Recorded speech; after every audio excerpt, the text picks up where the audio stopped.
welcome back to the channel, and welcome to the first episode of my 1.17 farming series. Today I'm going to be going over exactly how to farm dripstone, so let's get it going. So farming dripstone is actually quite simple. What you need to do is go out in the world and find yourself one piece of pointed dripstone and one dripstone block, and that is really all you need to start farming this. Of course, if you want the farm to be bigger and produce more, you're going to need more of these, but this piece will also make dripstone for you to expand the farm, because of course you can craft this dripstone into more of the blocks and so on and so forth. Now, what you need to be able to make this farm is quite simple. You need the dripstone and you need the pointed dripstone. You need water above the dripstone block, so you're going to need an infinite water source if you're going to be making this bigger. You need an observer to be able to observe the pointed dripstone. You need a piston to break it. You need some redstone dust. You need some building blocks. I'm going to be using glass just so that you can see exactly what I'm doing. You need a hopper or a hopper minecart to pick up the dripstone, pointed dripstone once it has been broken, and a chest to store your items. So all we have to do is come over here to see exactly how this works. So the pointed dripstone is here on the bottom of the dripstone block, and if you have a water source above it, it is able to grow downwards. Now, when this grows, the block state of this top dripstone updates.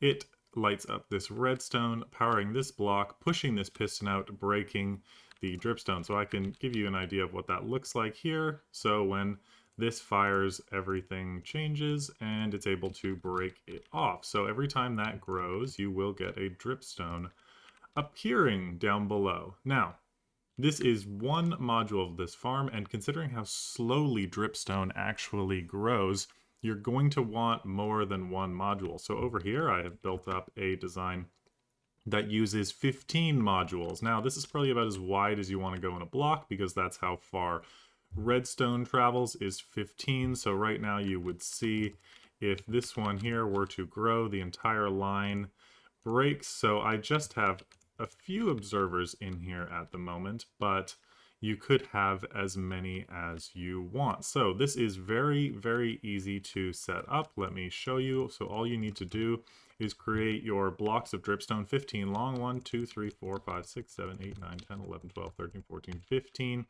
And then you need water sources above the entire thing. So you need a block structure around it. Again, I'm using glass so that you can see exactly what I'm doing, but it does not need to be glass. Then we are going to pop water in here so that it is all sources. Make sure that it's not flowing water, because that won't work. You need water sources. Then you take your pointed dripstone, place it underneath here. And then on the back, we need a row of solid blocks, one back from the, or sorry, no, two back from the dripstone. This is where our piston is going to be. This is where the blocks need to be, two back, so there.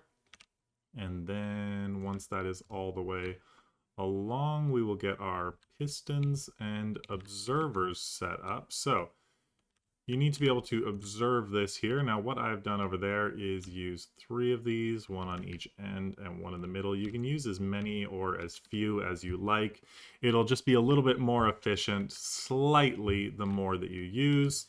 You need to make sure that you fill in these gaps here so that the dripstone isn't able to get out of where our hoppers are going to pick it up.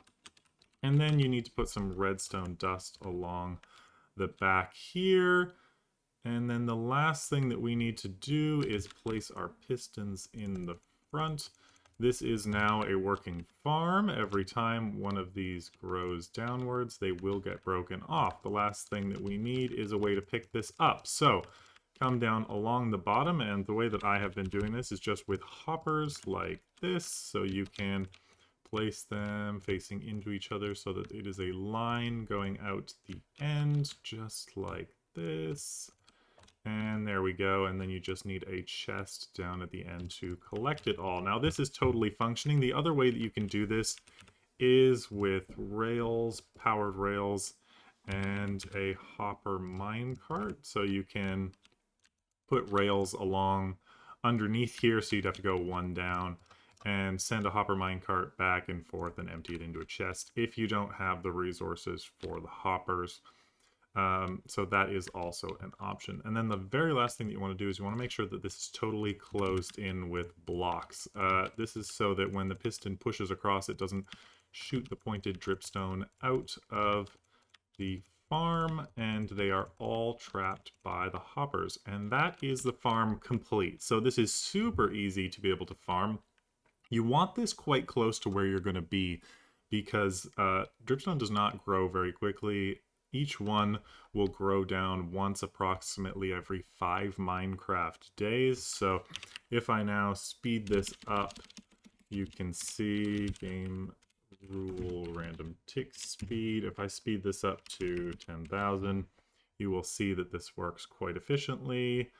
Each time one grows in front of the observers, you will get it breaking off, and the pointed dripstone will come in here. But it will take some time to be able to build up quite a bit of this. So this is one module of the farm. You can build as many of these as you like. And yeah, like I said, just have it close to where you are going to be building something so that it's AFKable. You just stand right next to it, and that is good to go. And then you have dripstone so that you can craft it into the block, and you can also use it for other farms. One of my next videos is going to be how to use dripstone to farm lava and water sources, so look out for that video in the future. But that is everything that you need to be able to build this farm up. I'll just go over to this chest one more time to show you everything that you need to build up this farm.